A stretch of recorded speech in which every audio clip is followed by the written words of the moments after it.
Hallelujah, praise the one who set me free. Hallelujah, death has lost its grip on me. You have broken every chain. There is salvation. ఈ రోజు చెప్పబోతున్న వాక్యాంశం ఏంటంటే,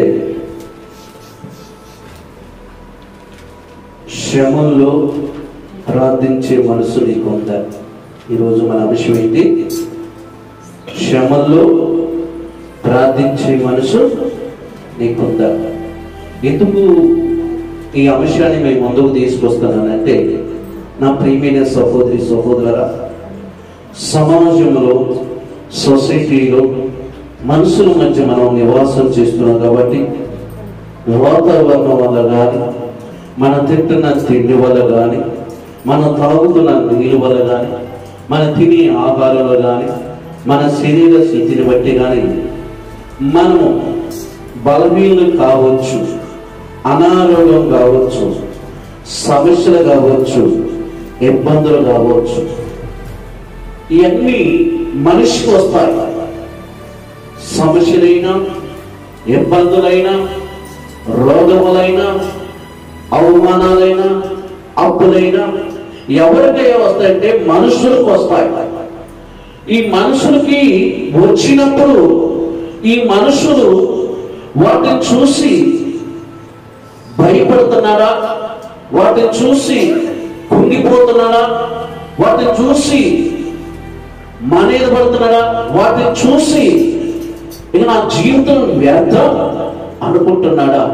ఈరోజు మనుషులు ఎలా ఉన్నారంటే ప్రియులారా, రకరకాలంటి మనస్సులు, రకరకాలంటి ఆలోచనలు, రకరకాలంటి సమస్యలు వస్తున్నాయి. ఈ సమస్యల నుంచి మనం ఎలా బయటపడాలనేది మన పరమ తండ్రి ఈరోజు మనకి ఆయన బలపరిచే మాటలు చెబుతుండగా మనం జాగ్రత్తగా విందాం ప్రియులారా. పరమ తండ్రి మనతో మాట్లాడుతున్నారు, జాగ్రత్తగా విందాం. ప్రతి విషయమందును ఏం చెబుతున్నాడు? ప్రతి విషయమందును కృతజ్ఞతాస్తుతులు చెల్లించుడి. ఇలాగు చేయుట యేసుక్రీస్తు యందు నీ విషయంలో దేవుని చిత్తం. అంటే ప్రతి విషయంలో మనం ఎలా ఉండాలి, ప్రతి సమయంలో మనం ఎలా ఉండాలి, ప్రతి పరిస్థితిలో కూడా మనం ఏ విధంగా ఉండాలంటే ప్రియులారా, దేవుడికి కృతజ్ఞత స్తుతులు చెల్లించేవారుగా ఉండాలి. అలా చేయటం వల్ల మనము దేవుని చిత్తమును నెరవేర్చిన వారుగా ఉంటాం. ప్రతి విషయంలోనూ, అంటే ఏ విషయంలోనూ, ప్రతి విషయంలోనూ మనిషి జీవితంలో జరుగుతున్న ప్రతి సెకండ్ కానీ, ప్రతి నిమిషంలో కానీ నీ జీవితంలో దేవుడికి కృతజ్ఞతాస్తుతులు చెల్లించాలి. సంతోషంగా ఉన్నప్పుడే కాదు, ఆనందంగా ఉన్నప్పుడే కాదు, ఉద్యోగం వచ్చినప్పుడే కాదు, మ్యారేజ్ అయినప్పుడే కాదు, వివాహము జరుగుతున్నప్పుడే కాదు, పిల్లల యొక్క పుట్టినరోజు అప్పుడే కాదు, కొత్త ఇల్లు కట్టుకున్నప్పుడే కాదు, కొత్తగా ప్రమోషన్ వచ్చినప్పుడే కాదు, కొత్తగా బైక్ కొనుక్కున్నప్పుడే కాదు, కొత్తగా ఆటో కొనుక్కున్నప్పుడే కాదు, కొత్తగా కారు కొనుక్కున్నప్పుడే కాదు. ప్రతి విషయమందు దేవుడికి కృతజ్ఞతాస్తుతులు చెల్లించాలి. ప్రతి విషయంలోనూ దేవుడికి కృతజ్ఞతాస్తుతులు చెల్లించాలి అని పరమ తండ్రి మనకు చెబుతున్నాడు. ఈరోజు అన్ని ఆశీర్వాదాలు మనం కోరుకుంటాం, మనకి మేలు జరగాలనుకుంటాం, మన కుటుంబం బాగుపడాలనుకుంటాం, మన పిల్లలు ప్రయోజకులు కావాలనుకుంటాం, మనం మంచి ప్రదేశంలో ఉండాలనుకుంటాం, మనం మంచిగా కష్టపడాలనుకుంటాం, మంచిగా జాబ్ చేయాలనుకుంటాం, మంచిగా వృత్తి కలిగి ఉండాలనుకుంటాం, మంచి పేరు తెచ్చుకోవాలనుకుంటాం. మనిషి ఎప్పుడైనా ఎక్కడైనా మంచి కోరుకుంటారు. కానీ ఆ మంచి కోరుకునే విషయంలో ఆ మంచి కోరుకునే మనిషికి కీడు రావచ్చు, కష్టం రావచ్చు, నిందలు రావచ్చు, అవమానం రావచ్చు, శోధన రావచ్చు. కానీ వీటిని తట్టుకునేవారుగా ఈరోజు ఉన్నామా? వీటిని మనసులో పెట్టుకొని బాధపడే కంటే దేవుని సన్నిధిలో ప్రార్థించేవారుగా మనం ఉన్నామా? ఒక్కసారి ఆలోచించే. ఇప్పుడు వర్షాకాలంలో వర్షం వస్తుంది, ఎండాకాలంలో ఎండ వస్తుంది, చలికాలంలో చలి వస్తుంది. వీటన్నిటిని మనిషి భరించుతుంది, వీటన్నిటిని మనిషి స్వీకరిస్తున్నారు. అంటే ఏ సీజన్కు ఏ మనిషికి ఏం కావాలో దేవుని సృష్టిలో అద్భుతంగా ఆశ్చర్యకరంగా మన ముందు ఉంచారు. కానీ ఈరోజు మనిషి ఏం కోరుకున్నాడంటే తనకున్న పరిస్థితులను బట్టి, తనకున్న ఇబ్బందులు బట్టి, కష్టాలు వస్తే, ఇబ్బందులు వచ్చి, సమస్యలు వస్తే మనుషులు ఏమైపోతారంటే చాలా మంది, నేను అందరికీ కొంతమంది దేవుడికి దూరం అయిపోతారు, సంఘానికి దూరం అయిపోతారు, మందిరానికి దూరం అయిపోతారు, దైవ జనులకు దూరం అయిపోతారు. ఎందుకు వీళ్ళు దూరం అయిపోతున్నారంటే వాళ్ళ మీద కష్టాలని, వాళ్ళ మీద ఇబ్బందులని ఇంటి నుంచి మేము బయటికి రాలేమని పరుగులు ఎత్తుతున్న మనుషులు కూడా ఈ మొదటి దశలోని పత్రిక 5వ అధ్యాయం 16వ వచనంలో ప్రతి విషయమందును దేవునికి కృతజ్ఞతాస్తుతులు, ప్రతి విషయంలోనూ, ప్రతి విషయంలో ఈరోజు కృతజ్ఞతాస్తుతులు చెల్లించే వరకు ఉన్నావా? ప్రభా నాకు కష్టం వచ్చింది అయినా నీకు స్తోత్రం చెప్పగలుగుతా? ప్రభా నాకు నింద వచ్చింది అయినా నీకు స్తోత్రం అని చెప్పగలుగుతా? అలా చెప్పి దమ్ము టాలెంట్ మనకుందా? బైబిల్లో ఉంది ఒక వ్యక్తికి, ఆయన చూస్తే ప్రియులారా అద్భుతంగా కనపడింది. ఏబు గ్రంథం 1వ అధ్యాయం 20వ వచనం బైబిల్ దిద్దా ప్రియులారా, ఆయనకున్న ఇబ్బందులను బట్టి, ఆయనకున్న పరిస్థితిని బట్టి, ఆయన కుటుంబంలో జరిగిన నష్టాన్ని బట్టి, ఆయన పిల్లల మధ్య జరిగిన ఆ భయంకరమైన స్థితిని బట్టి ఏబు గారు నోటు గుంట పలికిన మాట వింటేనండి మనకొచ్చిన కష్టాలు ఈ కష్టాలేనా అనిపిస్తుంది. ఏబు గారికి ఎన్ని కష్టంలో వచ్చినాయో ఒక్కసారి వెళ్ళిపోదాం ఏబు గారి గ్రంథంలోకి ప్రియులారా, చదువుదాం. అప్పుడు ఏబు లేచి తన పై వస్త్రమును చింపుకొని గొరిగించుకొని నేల మీద సాష్టాంగ నమస్కారం చేసి ఇట్లనెను, నేను నా తల్లి గర్భములో నుండి దిగంబరినై వచ్చి తిని దిగంబరినై అక్కడికి తిరిగి వెళ్ళుదును. యెహోవా ఇచ్చెను, యెహోవా తీసుకుని పోయెను, యెహోవా నామమునకు స్తుతి కలుగును గాక. చప్పట్లు ప్రియులందరూ కూడా చూడండి ప్రియుల, ఎవరు పాట పలుకుతుంది? ఒడ్డు మీద ఉండి మాటలు చెప్పేవాళ్ళు కాదు, ఇంట్లో ఉండి మాటలు చెప్పేవాళ్ళు కాదు, టైం పాస్ కి మాట్లాడే మాటలుగా అవి. తన జీవితంలో జరిగిన వంటి విషయాలను బట్టి, తన కుటుంబంలో జరిగిన నష్టాలను బట్టి, ఒక రిచ్ ఫ్యామిలీగా ఉన్నటువంటి ఏబు గారి కుటుంబం, ఒక హై పొజిషన్ లో ఉన్నటువంటి ఏబు గారి కుటుంబం, ఆ పట్టణంలో ఆ ప్రాంతంలో ఆయన కంటే గొప్పవాడు లేడు అని సాక్షాత్తు పరలోకమందున్న తండ్రి సాక్ష్యం ఇచ్చాడు ఏబు గారి గురించి. అంత పొజిషన్ లో ఉన్నవాడు, అంత రిచ్ పీపుల్ అయినటువంటి ఏబు గారు తన జీవితంలో, తన కుటుంబంలో బహు పనివారు ఉన్నారు. అంత పొజిషన్ లో ఉన్నటువంటి వ్యక్తి సడన్ గా ప్రియులారా అండర్ గ్రౌండ్ వచ్చేసి ఏముగా కట్టుకున్న విల్లు ఊరిపోయింది, కన్న బిడ్డలు, కన్న కొడుకులు హఠాత్తుగా చనిపోయారు.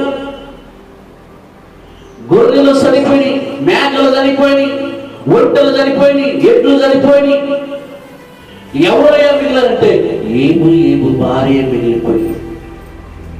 అప్పుడు ఏబు గారికి ఎంత కోపం రావాలి దేవుడి మీద, ఏబు గారికి ఎంత విధేయత దేవుడి మీద చూపించుకొని ఉండాలి.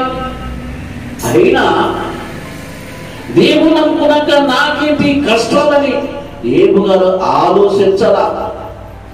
దేవుడు నమ్ముకున్నాకేంటి, నాకున్న ఆస్తులంతా పోయింది, నా పిల్లలు పోయారు, నా పొలం పోయింది, పరివారం పోయారని గారు ఏ రోజు కూడా కొనుక్కోవటం, సనుక్కోవటం, మనీలు పట్టడం, టెన్షన్ పట్టడం ఆలోచించరా. ఏబు గారి గురించి ఒక అద్భుతమైన మాట ఉంది, తన నోటు గుంట కూడా తప్పు చేయరట. ఉందా ఈరోజు మనకు ఆ భక్తి ఉందంటారా? ఈరోజు ఉందంటారా విశ్వాసము? బట్టలు షర్టు చింపుకొని, తల వెంట్రుకలు తొలగించుకొని స్పష్టంగా యెహోవాకు సాగిలపడి దేవుడికి చెబుతున్న మాట, తల్లి గర్భంలో నుండి నేనేమి తీసుకొని రాలేదు, తిరిగి ఏమి తీసుకోకపోను, ఇవన్నీ దేవా నువ్వే ఇచ్చావు, నువ్వే తీసుకున్నావు కాబట్టి నీకే స్తోత్రం. ఈరోజు మనం చెప్పగలుగుతామా?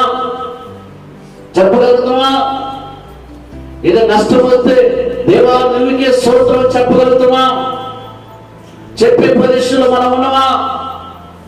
ఏముగానే కాదండి, బైబిల్లో చాలా మంది భక్తులు ఉన్నారంట. నిజంగా మనం వచ్చేటప్పుడు ఏం తీసుకుని వచ్చాం, పోయేటప్పుడు ఏం తీసుకొని పోతే ఒకసారి ఆలోచన చేయండి. ఈ బతికే 70-80 సంవత్సరాల టెన్షన్స్, ప్రాబ్లమ్స్, పనులు, బిజీ మైండ్, ఎన్ని పనులు చేసినా, ఎంత కష్టపడినా, ఏది చేసినా చివరికి నువ్వు యాడికి రావాలి? అందుకని ఇప్పుడు నేను అంటాను ప్రియులారా, దేవుడి మీద ఆధారపడ్డవాడు దరిద్రుడు కాదు. దేవుణ్ణి నమ్ముకున్న వాడికి దేవుడు అన్యాయం చేయట అసంభవం. భక్తి కరువైపోయింది, పరిశుద్ధత కరువైపోయింది, విశ్వాసము అపనమ్మకం అయిపోయింది. ఎందుకు ఇలా జారిపోతున్నాం, ఇలా ఎందుకు దిగజారిపోతున్నాం అంటే సోషల్ మీడియాలోనే మనం మూతంతా పెడుతున్నాం, టీవీలోనే మనం టైం అంతా గడుపుతున్నాం, సెల్ ఫోన్లోనే మనం టైం అంతా గడుపుతున్నాం. ఈరోజు ఏబు గారిని మీ ముందుకు ఎందుకు తెచ్చానంటే, ఆయనకి ప్రియులారా అంత ఆస్తిపరుడు ఒక్కసారి రోడ్డు మీదకి వచ్చి తను ఆయన హాస్పిటల్ పోవడం కూడా ఆయన డబ్బులు లేవు, రోడ్ల మీదకి వచ్చి పెక్కుతో సీపకులు గోక్కుంటే భార్య ఏం చెప్పాలి భర్తకి? అయ్యా దేవుడు ఉన్నాడు మనల్ని అని మంచిగా ఆదరించే మాట చెప్పాలా భార్య? బలపరిచే మాటలు చెప్పాలా? అన్ని సంవత్సరాలు చేసి అన్ని సంవత్సరాలు ఏడుగారు అడుగుదాలు నడిచినావా? భార్య వచ్చి ఏడుగారు ఏముంటుందంటే, ఇక ఎంత కాలం అయ్యా నువ్వు దేవుడిని నమ్ముతూ యథార్థం విడిచిపెట్టి నువ్వు సావనారా అంటుంది. ఎవరంటుంది? తక్కింటాము కాదు, ఎదురింటాము కాదు, 3 ముళ్ళు వేసి నువ్వే నా జీవితాంతం ఉండు భార్య అన్న భార్యే భర్తకు ఆ కుష్టి రోగం, ఆ యొక్క సీపుకులు వచ్చి ఆ సీన్ కాకుంటే ఆ పెట్టులు తీసుకొని గోపుకుంటుంటే భార్య ఓదార్చవలసింది, భార్య ఆయనకి ధైర్యం చెప్పాల్సింది, భార్య అతన్ని బలపరిచింది, భార్య ఆయన పక్షాన నిలబడాల్సింది. ఏమంటుంది? యథార్థత విడిచిపెట్టి నువ్వు మరణించరా. మంచిగా ఉన్నప్పుడు ఎక్కడున్నావు? నీ అంత అందగారు ఎవరైనా ఉన్నారా ఎవరి అంటాం? నీ అంత మట్టుగలు కూడా ఎవరైనా ఉన్నారా? అంత మంచోడు కాబట్టేగా మీ అమ్మ నాన్న ఏమిగా చేతిలో పెట్టింది. అంత ఆస్తిపరుడు కదా, అంత గుణమంతుడు కదా నీ చేతిలో పెట్టింది. చివరి దాకా ఒకరి మీద నమ్మకం, ఒకరి మీద ఒక ప్రేమ ఉండవలసినటువంటి జీవితంలో భర్త కష్టాల్లోకి వచ్చినప్పుడు, భర్త రోడ్డు మీదకి వచ్చినప్పుడు, సీపకుతో గోకున్నప్పుడు భార్య ధైర్యం చెప్పవలసిన పరిస్థితిలో ఏం చెప్పిందో తెలుసా? నువ్వు యథార్థతను వదిలేసి మరణంగా మాయంటావు. అంత కష్టమే వచ్చిందండి. భర్తను అర్థం చేసుకుంది ఇదేనా? భర్త పట్ల ఉన్న ప్రేమ ఇదేనా? భర్త పట్ల ఉన్న జాలి ఇదేనా? 3 ముళ్ళు వేసేటప్పుడు ఏం చెప్పావు? కష్టంలోను, సుఖంలోను, బాధలోను ఎల్లప్పుడూ మరణం తప్ప మనం ఏది చేయదయ్యా అన్నది. ఇప్పుడు ఏం గారు కష్టం వచ్చాక భార్య గుణం బయటపడదండి. ఈరోజు ప్రియారా, కష్టాలు వచ్చినప్పుడు కూడా మనం ధైర్యంగా నిలబడాలి. కష్టాలు వచ్చినప్పుడు కూడా మనం ప్రార్థన చేసేవారు ఉండాలి ప్రియారా. ఆయనే కాదు, ఇంకొక ఆయన కూడా ఉన్నారు. యెషయా గ్రంథం 38 మొదటి వచ్చిన చూడండి. యెషయా గ్రంథం 38 మొదటి వచ్చిన ప్రియారా, పరమ తండ్రి ఈరోజు నిన్ను బలపరిచే వ్యక్తి తన వాక్కులు వినిపిస్తుండగా జాగ్రత్తగా మనం ఆయన వాక్యానికి మన హృదయంలో శోధిద్దాం ప్రియులారా. చూద్దాం బైబిల్లో దినములలో హిజ్కియాకు మరణమైన రోగము కలగగా మరణకరమైన రోగం కలగగా ప్రవక్తయు ఆమోసు కుమారుడునైన యోషియా అతని యొద్దకు వచ్చి, నీవు మరణమవుచున్నావు, బ్రతకవు గనుక నీవు నీ ఇల్లు చక్కబెట్టుకోమని యెహోవా సెలవిస్తున్నాడని చెప్పగా, అతడు తన ముఖమును గోడ తట్టు తిప్పుకొని, యెహోవా యథార్థ హృదయుడనైన సత్యముతో నీ సన్నిధి నేనెట్లు నడుచుకుంటునో, నీ దృష్టికి అనుకూలముగా సమస్తమును నేనెట్లు జరిగించుదునో కృపతో జ్ఞాపకం చేసుకోమని హిజ్కియా కన్నీళ్లు విడుచుచు యెహోవాను ప్రార్థింపగా. మీకు అర్థం కావడానికి వాక్యం అంతా చదివిస్తున్నా. ఎందుకు చదివిస్తున్నా మీకు అర్థం కావా? ఎందుకంటే ప్రియులారా, మీకు అర్థం చేసుకునే మనసు మీకు రావాలి, ఆలోచించే మనసు మీకు కావాలి. హిజ్కియాకు సడన్గా మరణకరమైన రోగం వచ్చింది. మరణకరమైన రోగం వచ్చినప్పుడు అతను చేస్తున్న పని ఏంటో తెలుసా? దేవుని నమ్మిన వారు, దేవుని యొక్క చిత్తమును నెరవేర్చేవారు హిజ్కియా. ఆయనకే ఎందుకు మరణకరమైన రోగం వచ్చింది? ఆ మరణకరమైన రోగం వచ్చినప్పుడు దేవుణ్ణి ద్వేషించలేదు, దేవుడికి దూరం కాలేదు, సంఘానికి దూరం కాలేదు, దైవజనులకు దూరం కాలేదు. అని ఏమంటున్నాడంటే, ప్రభుత్వం నన్ను జ్ఞాపకం చేసుకోవాలి, ఒక చిన్న పిల్లగాడు వేడ్చినట్టు ప్రార్థన చేస్తున్నాడు దేవుడికి. హిజ్కియా కూడా అనవచ్చు, నాకెందుకు ఈ కష్టాలు వచ్చినాయి, నాకెందుకు ఈ భయంకరమైన యాది వచ్చిందని దేవుణ్ణి విమర్శించవచ్చు. కానీ హిజ్కియా నోటుకుంటా దేవుణ్ణి ఒక్క మాట కూడా దూషించదు. ఆలోచన చేయండి ప్రియుల. వాళ్ళు మనలాగా దేవుణ్ణి నమ్మి భూమి మీద జీవించి నివసించి వాళ్ళు కూడా తండ్రి సన్నిధికి వెళ్ళిన వాళ్ళు. మనం కూడా వాళ్ళ తరం వెళ్ళిపోయాక మన తరంలో మనం జీవిస్తున్నాం, మన తరంలో దేవుణ్ణి నమ్ముకున్నాం. మన కష్టాలు వస్తాయి, ఇబ్బందులు వస్తాయి, సమస్యలు వస్తాయి, అన్నీ వస్తాయి. కానీ మనం వాటిని భరాంచే ధైర్యం కావాలని దేవుని అడగాలి, వాటిని తట్టుకునే శక్తి నాకు కావాలని దేవుని అడగాలి. ఇటు నుంచి విడిపించని ప్రభు పాదాలు పెట్టుకుని ప్రార్థన చేయాలి. ఏ తల్లికి చెప్పినా, ఏ తండ్రికి చెప్పినా, ఏ వ్యక్తికి చెప్పినా, ఏ బంధువులు చెప్పినా మన కష్టం నుంచి మనం విడిపించేవారు ఒక్కరు ఉండరు. మనకి సహాయం చేసేవారు ఒక్కరు కూడా మన ముందుకి రారు. మాటలు విన్నైనా చెప్తాం, ఎందుకంటే మాటలు చెప్పడంలో రూపాయలేని ఖర్చు. మంచినీళ్ళు ఎన్నైనా ఇస్తాం వచ్చిన వాళ్ళకి, రూపాయలేని ఖర్చు. సహాయం చేయడానికి చేతులు ముందుకు వస్తాయా? సహాయం చేయడానికి నీ కాళ్ళు ముందుకు వస్తాయా? రావు. కానీ ఆ రోజు హిజ్కియా తెలివి కలిగిన వాడు కాబట్టి దేవుడు సన్నిధిలో కన్నీరుగా ప్రార్థన చేస్తారంట. ఆ కన్నీరు, హిజ్కియా కన్నీరు దేవుడు చూసట. అతనికి ఆ రోజు ఆయన ప్రార్థనని, ఆయన కన్నీరు చూసి దేవుడు మళ్ళీ ఏం చెప్పాడంటే 15 సంవత్సరాల ఆవిష్కారాన్ని పొడిగించాడు. హిజ్కియాకి మరణకర రోగం రాగానే వెంటనే గోడ తట్టు తిరిగి ప్రార్థన చేయడం మొదలుపెట్టాడు, దేవుడి మీద ఆధారపడటం మొదలుపెట్టాడు, దేవుడికి చెప్పుకున్నాడు, దేవుడా ఈ సమస్య ఎవరి వల్ల వచ్చింది, ఎందుకు వచ్చింది, నా పొరపాట్లు ఉన్నాయా, నా దోషాలు ఉన్నాయా, తెలిసేసాను తెలియజేశాను పశ్చాత్తపడ్డాడు. అప్పుడు దేవుడు ఆయన ప్రార్థన విని ఆయన స్వస్థపరిచాడు. ఈరోజు మనం కూడా ఒక ధైర్యం కలిగి ఉండాలి.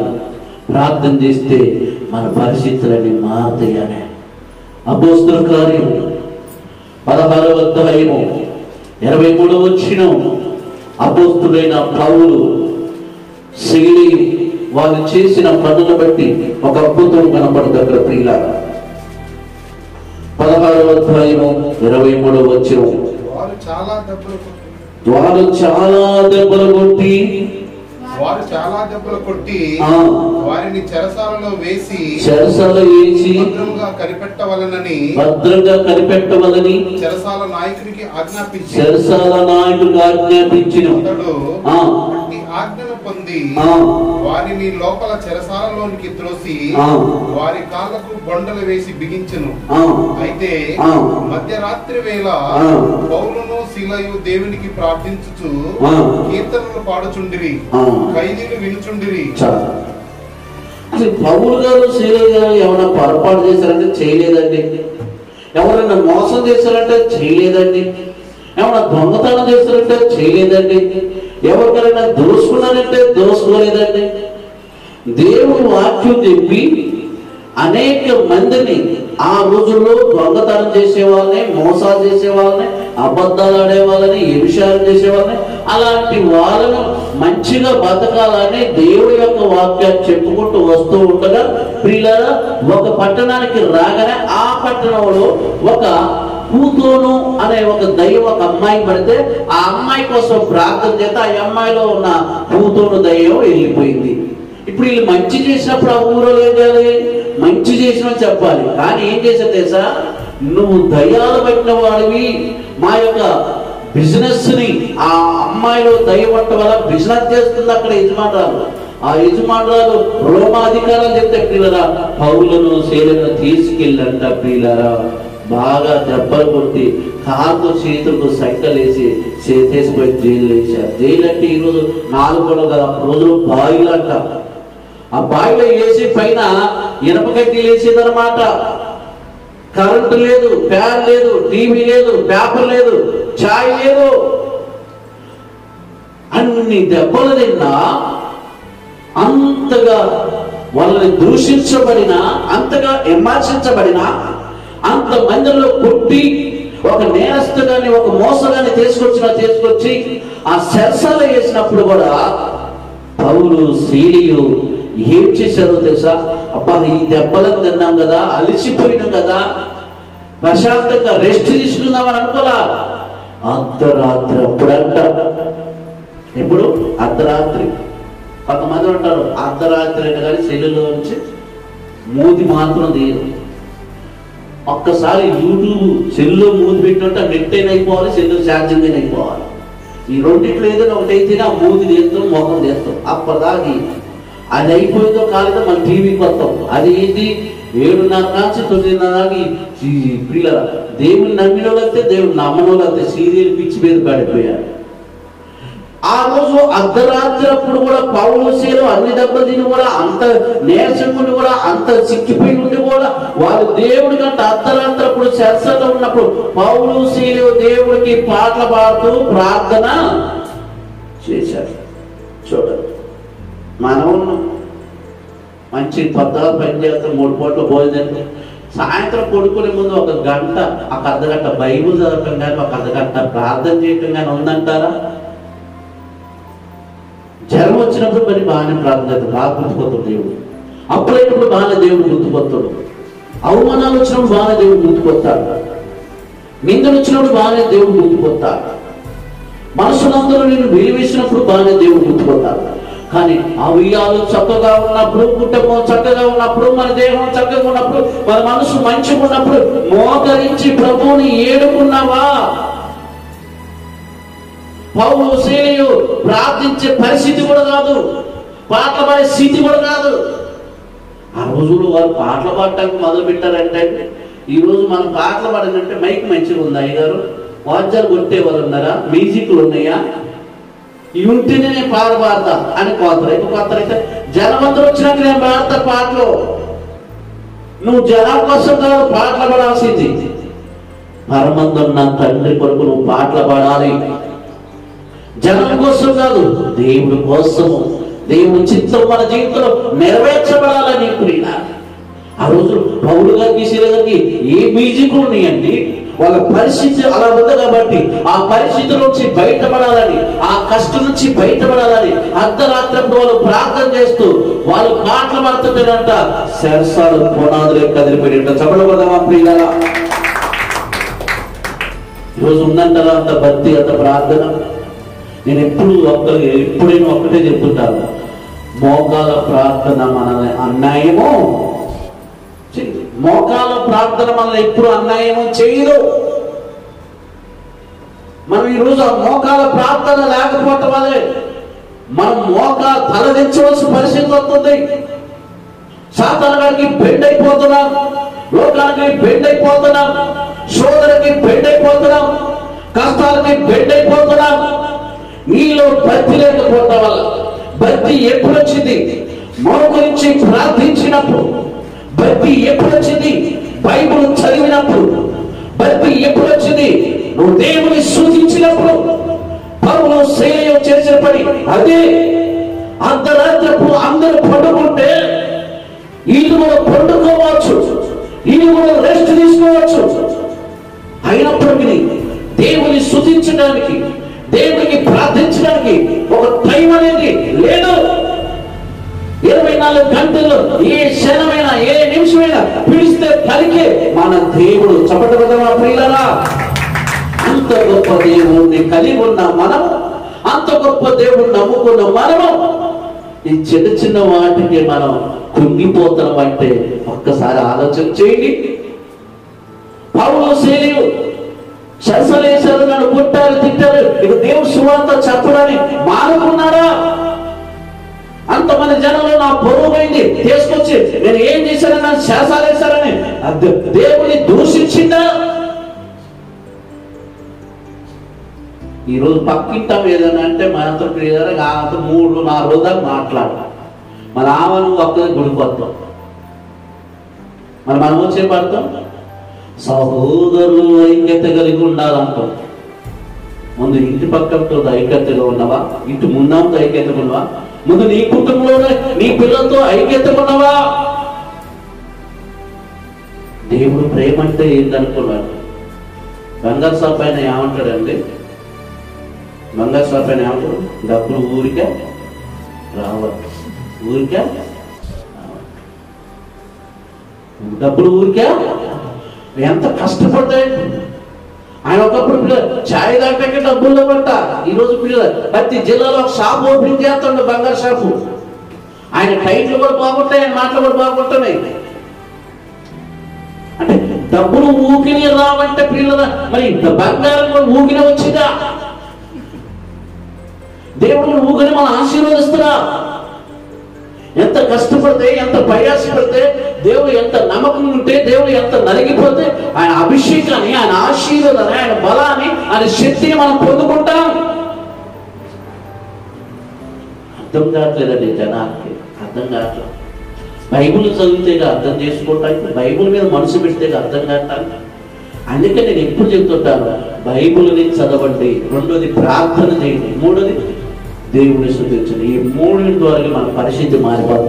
పౌలు శైలిలో ప్రార్థన చేస్తే శరసాల పునాదులే కదిలిపోయినాయి అంట. మన ఇంటి మన ప్రార్థన మన దారిపోతే దాటిపోతాయి. సమస్యలు ఎంత పోతాయి అండి? సమస్యలు ఎంత పోతాయి? పట్టు అని ఒక గంట నీ కష్టం, నీ కోసం, నీ కుటుంబం కోసం, నీ పిల్లల కోసం, నువ్వు చేస్తున్న పని కోసం ప్రార్థన చేసావా? ప్రభా ఈ పని చేయమంటావా, చేయకూడదా అని ఏ రోజున అడిగావా? ఈ పనిలోకి వెళ్తే నాకు నష్టం వచ్చిందా, లాభం వచ్చిందా దేవుని ఏ రోజున అడిగావా? అడగవు. దేవుని పట్టించును. పరిశుద్ధాత్మ దేవుడు మన గద్దించినప్పటికీ, పరిశుద్ధాత్మ దేవుడు మన ఆపు చేసినప్పటికీ, పరిశుద్ధాత్మ దేవుడు మన కంట్రోల్లో పెట్టినప్పటికీ, శరీర కోరికలతో, శరీర ఆలోచనతో, శరీర వెచ్చలతో పరుగులెత్తిపోయి చివరికి పిల్లలు పరిగెత్తి ఒక్కసారి బోలపడ్డాక అప్పుడు మళ్ళీ ఇంటికి వస్తాం. మా ప్రియమైన సహోదరి సహోదరులారా, దేవుడు చెబుతున్న మాట, ప్రతి మనిషికి ఈ లోకంలో కష్టం రావచ్చు, శ్రమ రావచ్చు, కానీ వాటిని తట్టుకునే ధైర్యం మనకు కావాలి. పిరికి వాళ్ళుగా మనం ఉండకూడదు. ఎందుకంటే దేవుడు చెప్తున్న మాట, పౌలు శైలి జీవితంలో వాళ్ళు ఏం చేశారంటే దేవుణ్ణి స్తుతించడం ద్వారా కార్యాలు చూశారు. అప్పటికప్పటికే ఒక వారానికో 2 రోజులకో 3 రోజులు కాదు, ఆ క్షణమే వాళ్ళు పాటలు పాడుతుండగానే, వాళ్ళు ప్రార్థన చేస్తుండగానే, ఆ క్షణంలోనే వాళ్ళు రిలీజ్ అయిపోయింది. ఆ క్షణంలోనే శరసాల పునాదులు కదిలిపోయింది. మరి మన ప్రార్థన వారం నుంచి ఒక అభిషేకం కోసం ప్రార్థన చేస్తాం, ఒక వారం రోజులు ఒక్కదాని కోసం ప్రార్థన చేసినట్లున్నది. మీకు ఏది కావాలో దానికోసమే, అది జరిగిందాక, అది అయిందాక దానికోసం ప్రార్థన చేసావా? బైబిల్లో మనకు ఆది కాండంలో యాకోబు గారు కనపడుతున్నాడు. తెల్లవారు ప్రార్థన చేస్తున్నాడు. దేనికోసం చేస్తున్నాడు? భార్య కోసం ప్రార్థన చేయట్లా, తన తల్లిదండ్రుల కోసం ప్రార్థన చేయట్లా, దేశం కోసం ప్రార్థన చేయట్లా, అధికారం కోసం ప్రార్థన చేయట్లా. దేనికోసం ప్రార్థన చేస్తున్నాడు యాకోబు గారు? నన్ను దీవించు, నేను ఇప్పుడు దీన స్థితిలో ఉన్నాను, నా పరిస్థితులు బాగలేదు, నా స్థితి గతులు బాగలేదు, నువ్వు నన్ను దీవించయ్యాలి. యాకోబు గారు అంటే ప్రియులను ఒక అర్ధగంట సేపు ప్రార్థన చేసి పండుకోదా? ఒక 2 గంటలు ప్రార్థన చేసి పండుకోదా? ఎన్ని గంటలు చేసినాడు ప్రార్థన? బైబిల్లో ఏమి కనపడితే తెల్లవారు కూడా చేసింది అనమాట. మరి మనం ప్రార్థన చేసుకున్నంటే ఎన్ని అంకం చెప్తూ అంటే, ఎన్ని సాకు చెప్తూ అంటే, ఎన్ని అబద్ధాలు చెప్తూ అండి. అరే దైవజనుడు మీ మంచికో చెప్తున్నాడు, మీ మేలుకో చెప్తున్నారు. ప్రార్థన అంటే సాక్షాత్తు పరలోకమందున్న తండ్రితో మాట్లాడటం, అంత మంచి అవకాశం, అంత సమయం. ఈరోజు ఎంతమందిని నేలపాలు చేసుకుంటున్నారు, ఎంతమందిని వ్యర్థంగా చేసుకున్నారు దేవుడు ఇచ్చిన సమయాన్ని. ప్రార్థనకి మనకి సమయం ఉండదు, కానీ ఈ లోకంలో ఉన్న అన్నిటికీ సమయం ఉంటుంది. దేవుడు ప్రియులారా మన హృదయాన్ని చూస్తున్నారు, దేవుడు మన ఆలోచన చూస్తున్నారు. ఒక్కసారి మనం ఆలోచన చేయాలి ప్రియులారా, ఒకసారి మనం గ్రహించాలి. ఇంకొక భక్తులు చూసుకున్నాం ప్రియులారా. ఎఫెసీయులకు 6వ అధ్యాయం 18వ వచనం ప్రియులారా. ఎఫెసీయులకు రాసిన 6వ అధ్యాయం 18వ వచనం. త్వరగా తీద్దాం బైబిల్. ఆత్మ వలన ప్రతి సమయమునందును ప్రతి విధమైన ప్రార్థనను విజ్ఞాపనము చేయించు ఆ విషయమై సమస్త పరిశుద్ధుల నిమిత్తమును పూర్ణమైన పట్టుదలతో విజ్ఞాపన చేయించు మెలకువగా ఉండుడి. ఏమంటారంటే పట్టుదల కలిగి ఉన్నవాడా? పట్టు గిడమన్నారు. ప్రార్థన చేస్తే ఒక పట్టుదల ఉండాలి, ప్రార్థన చేస్తే ఒక రోషం ఉండాలి, ప్రార్థన చేస్తే ఒక గురి ఉండాలి. ఇక ఎందుకు స్కూల్కి పోతున్నట్టే నేను బాగా చదువుకోవాలంటున్నావు. ఆటోలో ఉన్నాడు, ఎందుకు నువ్వు ఆటో పోతున్నట్టే నేను బాగా ఈరోజు బాగా మంచి కిరాయి తప్పాలి, నా కుటుంబాన్ని పోషించుకో. ప్రతి ఒక్కరికి గురి ఉంది. దేవుడు నమ్మిన వాళ్ళకి గురి ఉంది, దేవుడు నమ్మిన వాళ్ళకి గురి ఉంది. మరి మనకేం గురి ఉంది? మనకి ఏం ఆలోచన ఉంది? గురు ఉండాలి, పట్టుదల ఉండాలి. ప్రతి సమయమందును ప్రతి విధమైన ప్రార్థన విజ్ఞాపన. ప్రార్థన విజ్ఞాపన అంటే ప్రార్థన తెలుసా?